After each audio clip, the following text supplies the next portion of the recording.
નમસ્તે વિદ્યાર્થી મિત્રો, કેમ છો? હું ગામિત પલ્લવી શ્રી સત્યસાઈ લક્ષ્મી મોહન વિદ્યાલયમાં આપનું હાર્દિક સ્વાગત કરું છું. Standard 3 subject English. વિદ્યાર્થી મિત્રો, આપણે આગળના વિડીયોમાં શીખી ગયા ધીસ અને ધોસ.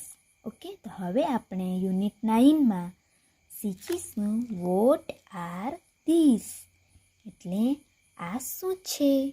ઓકે, આગળના વિડીયોમાં આપણે શીખી જ ગયા છે ધીસ અને ધેટ, ધીસ અને ધોસ વિશે. બરાબર, કેવી રીતે પ્રશ્ન પૂછવાના એ હવે આપણે શીખીશું.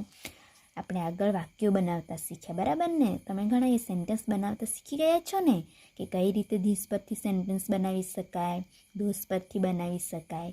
તે જ રીતે આપણે આટલે શીખીશું આ પાઠમાં કે પ્રશ્ન કઈ રીતે પૂછી શકાય છે ધીસ પરથી. ઓકે, તો આપણે ચાલો શીખીએ. તો હવે આપણે પ્રશ્ન પૂછીએ છીએ, બરાબર? આપણે કોઈને પ્રશ્ન પૂછીએ કે આ શું છે, પેલું શું છે, એ રીતે પ્રશ્ન પૂછીએ છીએ ને. એ જ રીતે ઇંગ્લિશમાં આપણે પ્રશ્ન પૂછવાનો છે કે what are these, what is this. Okay, એ રીતે પ્રશ્ન પૂછીએ છીએ ને આપણે, તે રીતે આપણે આટલે શીખવાનું છે કે પ્રશ્ન કઈ રીતે પૂછી શકાય છે. બરાબર, તો ચાલો. વોટ આર ધીસ પ્રશ્ન પૂછીને કે બહુવચનમાં ધીસ છે એટલે આપણે આ ક્રિયાપદ લગાવીશું.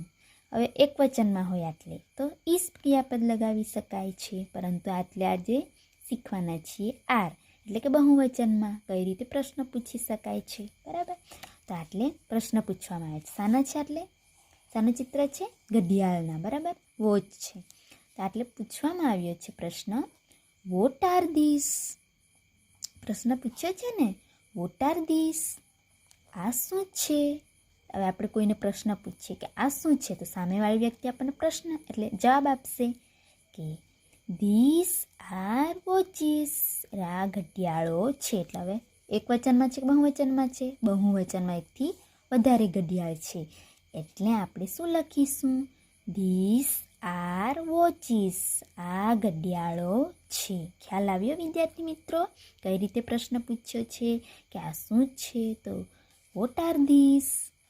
તો આપણે પ્રશ્ન પછી જવાબમાં ફેરવવાનો હોય તો ધીસ આર વોટ એટલે શું. તો આપણે શું જોયું છે આટલે? શાનું ચિત્ર છે? ઘડિયાળના. એટલે જોઈ શકાય છે ને ઘડિયાળ, એટલે આપણે જવાબ લખી શકીએ કે ધીસ આર વોચીસ. આ ઘડિયાળો છે. હવે બીજું શાનું ચિત્ર છે? સફરજન. દેખાય છે ને, ઘણા બધા સફરજનના ચિત્ર છે. એટલે આપણે ધોસ પરથી પ્રશ્ન પૂછવામાં આવે. ધોસ એટલે પેલું. બરાબર, ધેટ.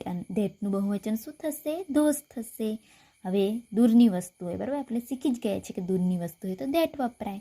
તો આટલે પણ પ્રશ્ન પૂછે છે કે વોટ આર ધોસ, કેમ કે બહુવચનમાં છે એટલે ધેટનું ધોસ થશે. તો વોટ આર ધોસ, પેલું શું છે. તો શું છે આટલે? ધોસ આગળ લાવીશું, આર વચ્ચે ક્રિયાપદ મૂકીશું અને શું છે. તો શું એ પ્રશ્ન પૂછ્યો છે, તો શાનું ચિત્ર છે? સફરજનો છે. તો આપણે શું લખીશું? ધોસ આર વોટ એટલે શું? તો એપલ્સ. એકથી વધારે છે એટલે આપણે એસ લગાવવામાં આવે છે. એટલે પેલા સફરજન છે, કેમ કે વધારે છે. હવે બીજું ચિત્ર શાનું છે? પોપટના ચિત્ર છે. શાના ચિત્ર છે? પોપટના. તો કેટલા ચિત્ર છે? 4 છે. બરાબર, એકથી વધારે પોપટો છે. આપણે બહુવચન શીખીએ છીએ. બરાબર, એટલે વોટ આર ધીસ, આ શું છે?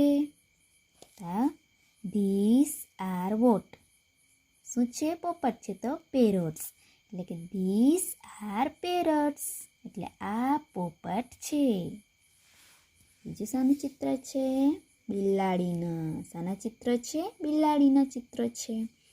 એકથી ઘણા બધા છે ને બિલાડી, એટલે આપણે ધોસ પરથી પ્રશ્ન પૂછ્યો છે વોટ આર ધોસ, પેલું શું છે? ધોસ આર કેટ્સ, એટલે પેલી બિલાડીઓ છે. ખબર પડી કઈ રીતે પ્રશ્ન પૂછી શકાય છે? બરાબર, એ રીતે તમારે પ્રશ્ન પૂછવાના રહેશે. હવે તમે એકબીજાને પ્રશ્ન પૂછી શકો છો. બરાબર, આટલે જોઈએ. બહુવચનમાં વસ્તુ, પક્ષી કે પ્રાણી વિશે જાણવા માટે વોટ સાથે ધીસ અને ધોસનો ઉપયોગ થાય છે. પ્રશ્ન તથા ઉત્તરમાં વોટ અને ધીસ ધોસ સાથે ઈસ ક્રિયાપદનું બહુવચન રૂપ આર મૂકવામાં આવે છે. હવે તમને મેં કીધું ને આગળ કે ધીસ અને ધોસ સાથે કઈ ક્રિયાપદ મૂકવામાં આવશે? આર. બહુવચન હોય તો આર મૂકીશું અને ધીસ ને ધેટ એટલે કે એક વચન હોય તો ઈસ ક્રિયાપદ મૂકીશું. એ રીતે વસ્તુ હોય, પક્ષી હોય કે પ્રાણી હોય તો આપણે પ્રશ્ન પૂછવું હોય તો what are these, okay, what is this, what is that, એ રીતે પ્રશ્ન પૂછી શકાય છે. બરાબર, તમને ખ્યાલ આવી ગયો હશે કે કઈ રીતે પ્રશ્ન પૂછાય છે. પ્રશ્નાર્થ વાક્ય અને યસનોમાં ઉત્તર. હવે આપણે જો પ્રશ્ન પૂછવામાં આવ્યા છે ને આપણે યસનોમાં આન્સર આપવાના છે. પતંગ છે અને બોક્સના ચિત્રો છે. બરાબર, હવે ક્વેશ્ચન. હવે આપણે પ્રશ્ન પૂછતા શીખી ગયા કે વોટ આર ધીસ. હવે આપણે પ્રશ્ન પૂછવાનો છે કે હવે કોઈને આપણે પ્રશ્ન પૂછીએ, બરાબર, કે શું આ પેન છે? એ રીતે પ્રશ્ન પૂછીએ ને, આપણને ખબર હોય છે તો આપણે કોઈને પ્રશ્ન પૂછીએ શું આ પેન છે? હવે આપણને ના ખબર હોય તો આપણે કહીએ શું આ વોચ છે? એટલે આપણે કોઈને પ્રશ્ન પૂછી શકાય છે. બરાબર, શું આ છે? શું આ વસ્તુ છે? એ રીતે ઘણાને આપણે પ્રશ્ન ગુજરાતીમાં પૂછીએ છીએ. બરાબર, એટલે આપણને ખબર જ હોય છે કે કઈ રીતે પ્રશ્ન પૂછે.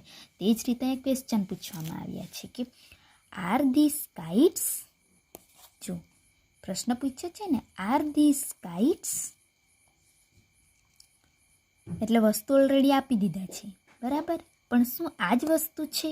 એ રીતે પ્રશ્ન પૂછવામાં આવ્યા છે કે આર ધીસ કાઇટ્સ એટલે પહેલા શું આ પતંગો છે? એટલે આપણે ખ્યાલ આવે છે કે આ પતંગો જ છે ને. એ રીતે આપણે બીજાને પ્રશ્ન પૂછીએ છીએ કે આર ધીસ કાઇટ્સ? શું આ પતંગો છે?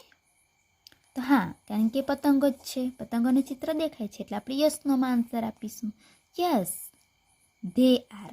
ધે એટલે કે જે એકથી વધારે વસ્તુ કે પ્રાણી કે પક્ષી હોય તો આપણે તેઓ કહે છે ને, એટલે તેઓ એટલે ધ્યેય વાપરીશું. શું વાપરીશું? ધે. હા, તેઓ એટલે યસ, હા તે છે, કે એકથી વધારે છે એટલે ધ્યેય વાપરીશું. Yes, they are. હવે આટલે બોક્સ છે. કેટલા બોક્સ છે? 2 બોક્સ. આટલે પણ પ્રશ્ન પૂછવામાં આવ્યો છે કે આર ધોસ બેગ્સ? શું પેલી બેગ છે? આટલે બેગ છે કે બોક્સ છે? તો બોક્સ છે, પણ આટલે આપણને પ્રશ્ન પૂછ્યો છે કે આર ધીસ બેગ્સ?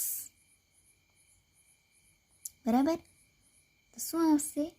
બેગ છે કે બોક્સ છે? તો આપણે આન્સર શું લખીશું? No, they are not. They are boxes એટલે કે તે બેગ નથી, તે બોક્સ છે. એટલે they are boxes. They are not એટલે ના, તે નથી. એ રીતે તમારે આન્સરને આપવાના રહેશે ને એ રીતે ક્વેશ્ચન લખવાના રહેશે.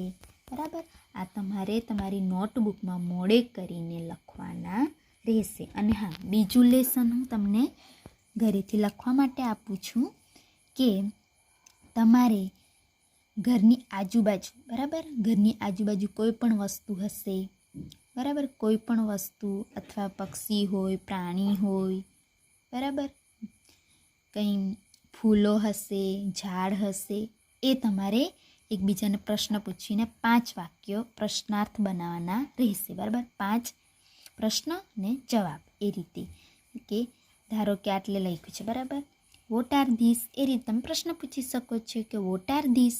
ઝાડને જોઈને તમે પ્રશ્ન પૂછી શકો કે વોટ આર ધીસ? તો તમને સામેવાળી વ્યક્તિ કહેશે કે ધીસ આર ટ્રીસ. ઓકે, એ રીતે તમારે પ્રશ્નો 5 લખવાના અને જવાબ. એ તમારું લેસન રહેશે. એટલે ફરજિયાત બધાએ લેસન કરીને મોકલવાનું રહેશે. Thank you.